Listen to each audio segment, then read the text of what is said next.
waxaan leenahay maamulka Somaliland dadkii usha loo qaban lahaa ee indhoolayaasha ahaa markii hoggaanka u qabteen shacabkiina wuxuu noqday intiisii badneed dhagolayaal.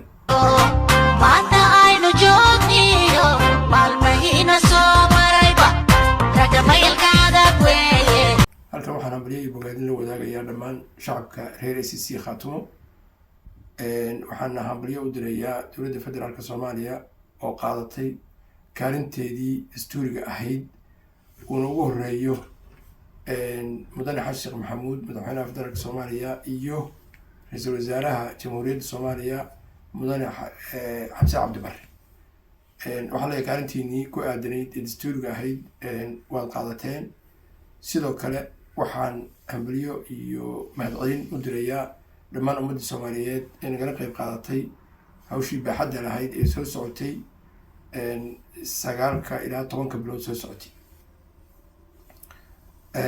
intaa kadib waxaan hambalyo gaar u dirayaa gudoomiye ku-xigeenka labaad ee mudane Timo Cadde iyo wasiirka isgaarsiinta iyo teknolojiyadda ee jamhuuriyadda federaalka Soomaaliya mudane jaamac xasan khaliif oo kaalin aad iyo aad u qiimo badan ka qaatay dardargelinta iyo fududeynta diiwaangelinta maamulka SC Khaatumo oo maanta laga diiwaangeliyey magaalada Muqdisho.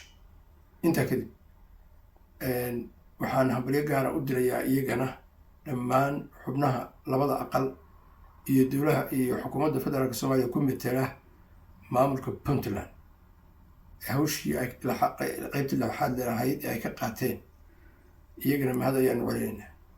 intaa kadib waxaa nala gudboon ummadda Soomaaliyeed oo ay naga sugaysaa haddaan nahay maamulka SC Khaatumo shaqo wanaag iyo maamul daadejin la gaadhsiiyo dhammaan gobollada iyo degmooyinka maamulka la gaadhsiiyo hawsha iyada ah.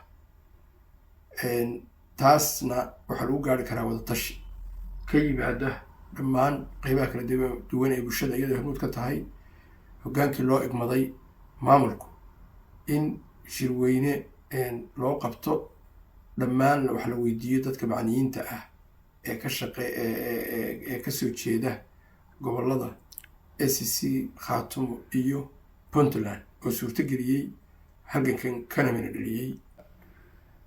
intaa kadib halgankaana waxyaalaha laga faa'iiday waxaa ka mid ah oo aada la yaab u leh waxaa soo baxday aniga ii soo baxday ummad meel degan haddii ay u taliyaan oo hoggaanka ay u qabtaan indhoolayaal dadku inay noqonayaan shacabka ay dhagolayaal. waxaan leenahay maamulka Somaliland dadkii usha loo qaban lahaa ee indhoolayaasha ahaa markii hoggaanka u qabteen shacabkiina wuxuu noqday intiisii badneed dhagolayaal. waxaa jira dad waxgarad ah oo dulmiga iyo cudwaanka ka hadlay oo hor istaagay.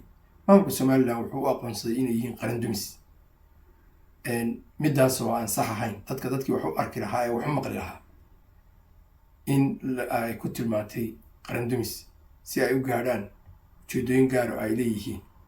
arrintaasi waa in lagu cibri qaato ummad meel deganna ay iska ilaaliso in dhagolayaal indhoolayaal ay u qabtaan hoggaanka ay u qabtaan iyo tarada ay u qabtaan si aysan iyagu u noqon dhagolayaal.